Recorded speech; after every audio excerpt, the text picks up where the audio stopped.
The intensity of a major live art auction is unmistakable.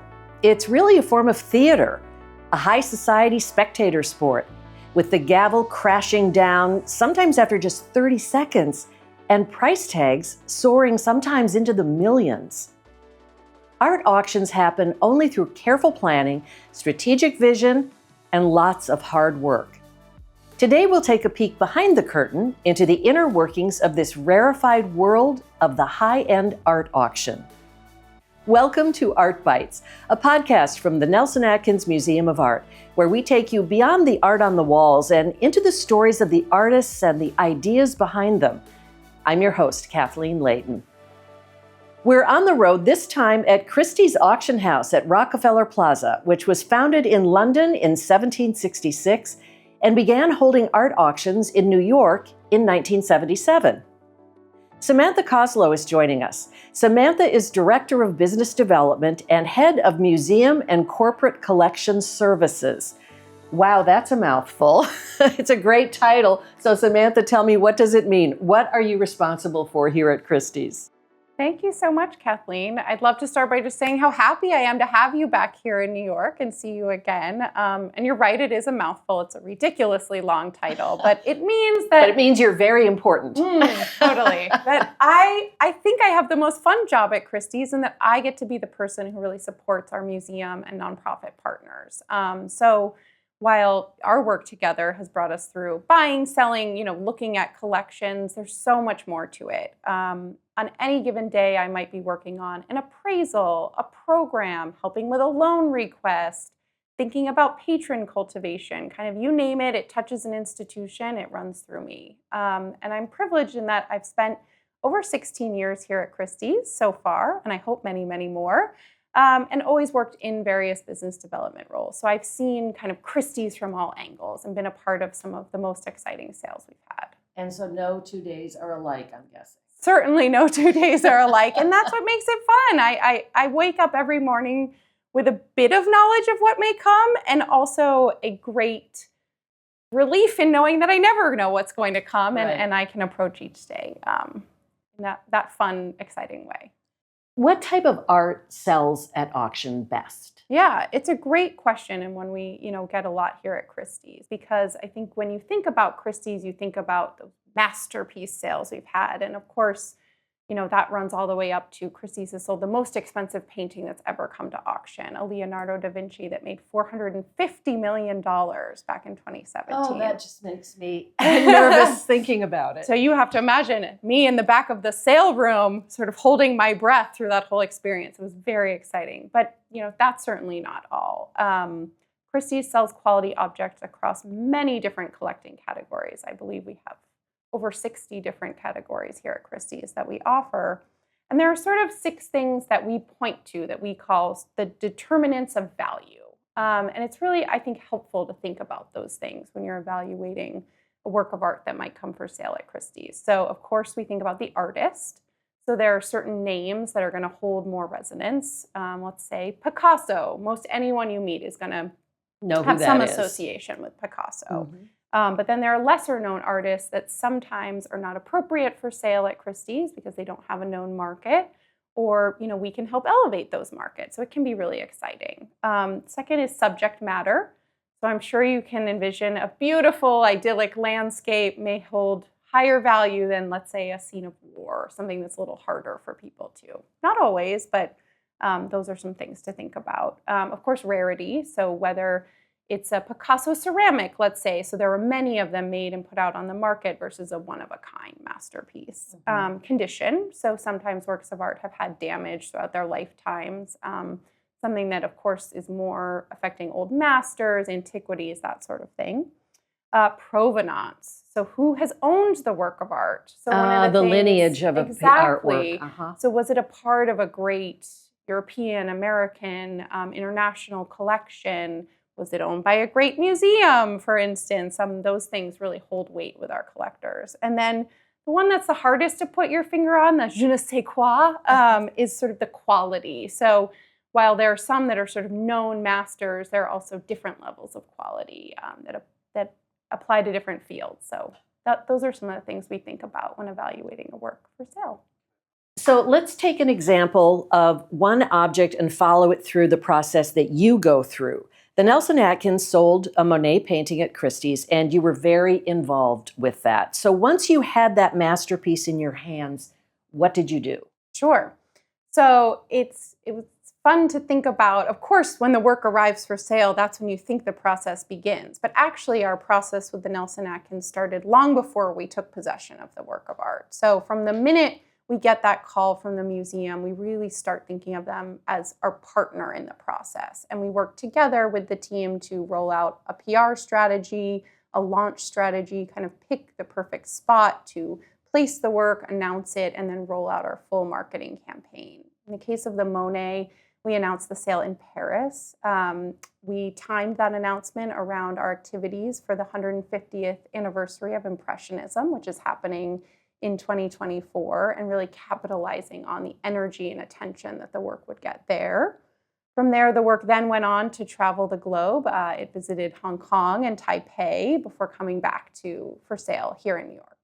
That's amazing. Now, I'm thinking that you don't probably take every single object on the road like that around the world. How do you decide? That would be very exhausting, but fun. I like the idea of global traveling with my works of art. It would be very expensive, I think. It would, and honestly, Christie's has a great commitment to sustainability. That's actually one of our pillars as a firm.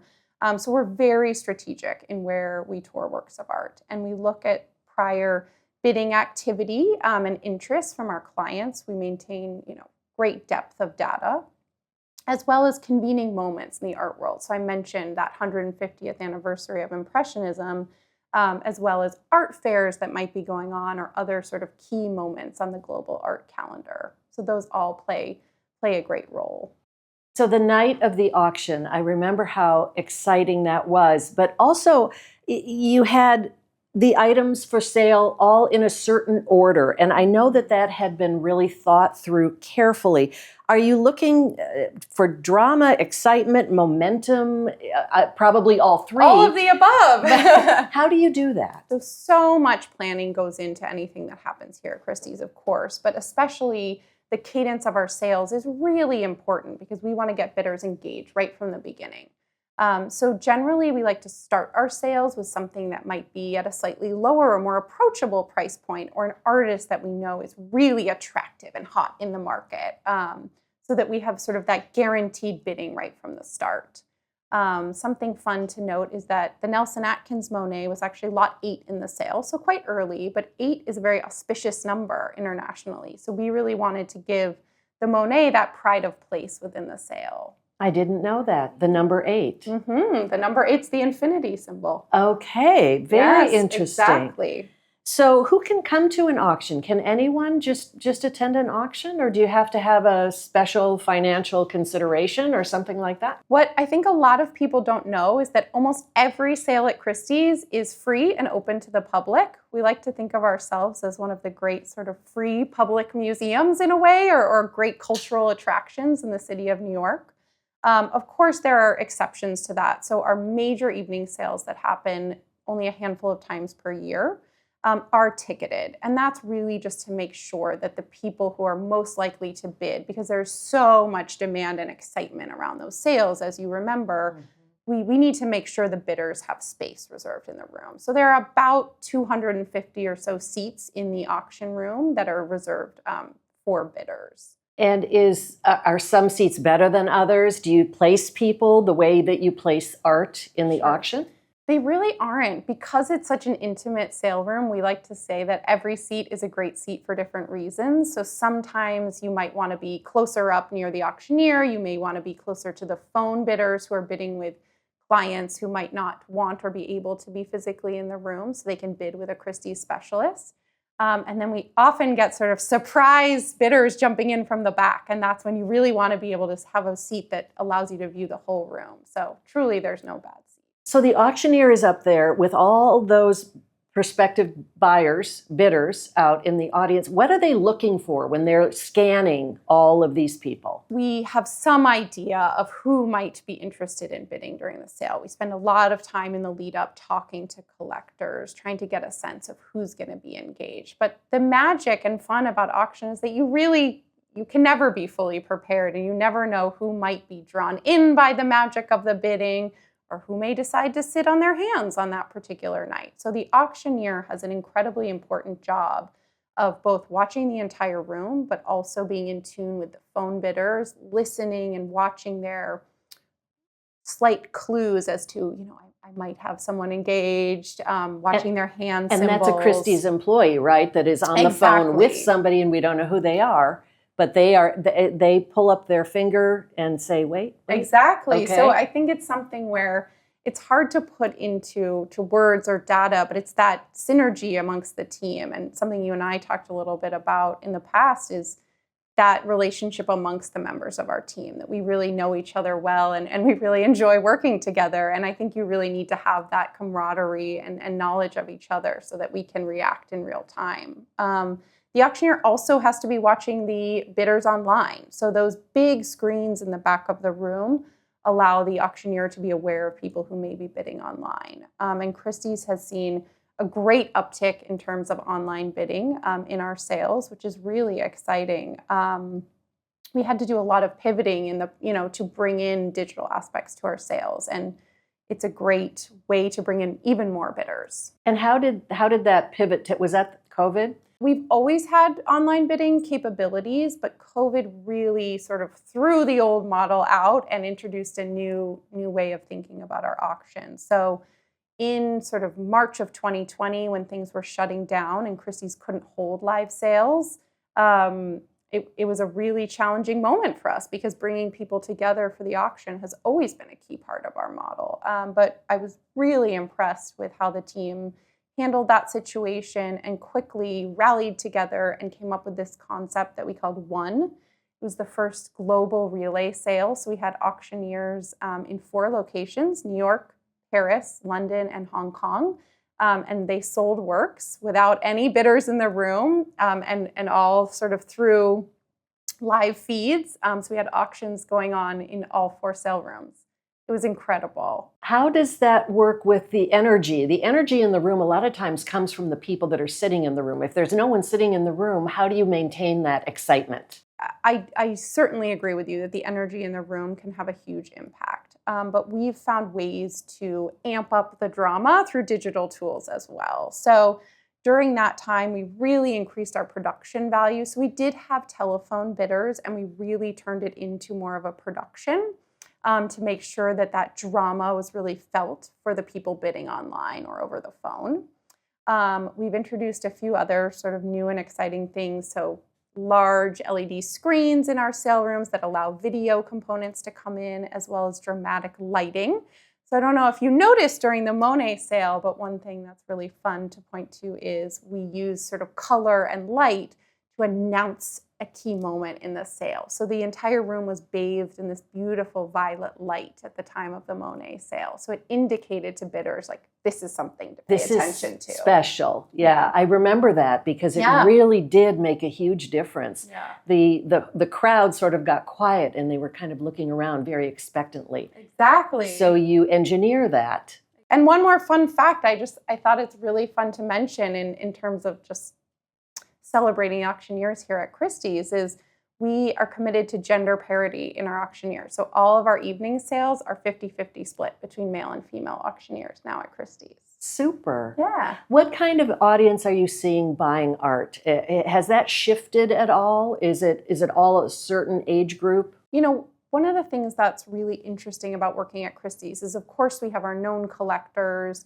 We also work with members of the trade, and as you know well, museums and institutions, but we really are seeing changes in those demographics. Christie's just came out with our sort of half-year results last week and saw that 24% of our buyers and bidders in 2024 thus far have been millennials or younger. Millennials or younger? Exactly. So it really with healthy bank accounts, exactly. apparently. We hope so, and only growing, room for growth. So it's a really exciting time to be in this market. Of course, it's very international. My role specifically focuses on the Americas, but I work in close contact with my colleagues, both in Europe and Asia all the time. So there is so much planning and meticulous attention to every detail. but I'm sure things don't always go as planned, right? Of course. What time, tell me about some time that something totally unexpected happened and what you did. My goodness, there's many things we could talk about today. I know. I do really think about, I mentioned a little bit that one auction. So when COVID happened and we couldn't bring our bidders together, we really had to change the model of how we were thinking about not only holding our sales, but reaching out to our clients. And one of the things I was really excited to be a part of was within the museum community. We helped set up a lot of Zoom programs as well as digital forums for bringing people together to just talk. And we heard that that's something that really spread throughout the museum community. And there were lots of sort of gatherings over Zoom of different members of the institutional community. And that's really something we committed to across Christie's. So not only holding our auctions in a new digital way, but also reaching our clients in new ways. And again, as you saw, that's really allowed us to change our model so that now it's not just the live auction that matters. It's that full digital production. Something I heard the other day that just blew my mind was we had over 4 million people tune in for our Paul Allen auction last fall. So think about how many people are in the room. I think it's 250. Mm-hmm. We had 4 million other people who were tuning in to witness the drama of that sale. And I think that is just hugely exciting. And that was the fall of 2022. And that number has only continued. People are now engaged. They're looking to Christie's for sort of the digital content that we're putting out. And that's a really exciting place. That is exciting. Does it ever get old? I mean, is it always, I can't imagine that it's a thrill every single time. Honestly, it truly is, because every season we have new consignments, new property that's coming in, new stories to be told. And that to me is what gets me up and excited and out of bed every day, is there is going to be some new treasure to uncover. And how can we think about that in a new, exciting way? And hopefully it sparks that joy of learning and engaging with the art with a new audience and that next collector that we're looking to reach.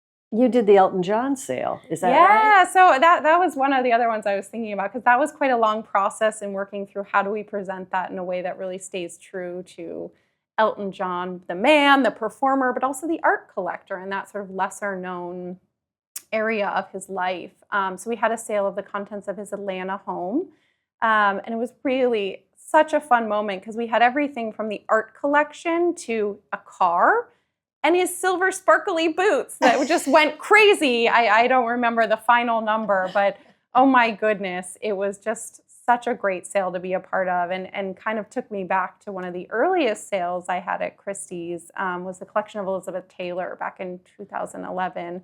Again, just a really fun moment where the entire building was transformed and taken over. We had her closet recreated in one space, her wardrobe in another, and of course her incredible art. So we've really had a lot of fun moments in my time. It allows you a lot of creativity. It certainly does. And you've had such a lot of different types of items. What would be the most amazing piece of art you could ever imagine being auctioned at Christie's? I get asked a version of that question a lot, and I say it's like trying to pick which of your children is your favorite, which I never like to do. It depends on the day, right? It does depend on the day, and there have been so many, but I truly have to say that I'm really fortunate in my role now that I get to do what I love most, which is support institutions. So when I get to share the mission of a great museum or nonprofit and help spread the word about them to not only the Americas, but also, far beyond, nothing gives me greater pleasure, and really helping in a time when, unfortunately, art organizations are not getting the funding or the PR that they deserve, really help shine a light on that such critical aspect of our culture. So. Excellent. Excellent. Well, Samantha, thank you so much for welcoming us into Christie's. I could talk with you all day. I wish you would stay longer. I want to live vicariously through you just for another week. You've been listening to Art Bytes, a podcast from the Nelson-Atkins Museum of Art. I'm Kathleen Layton. See you next time.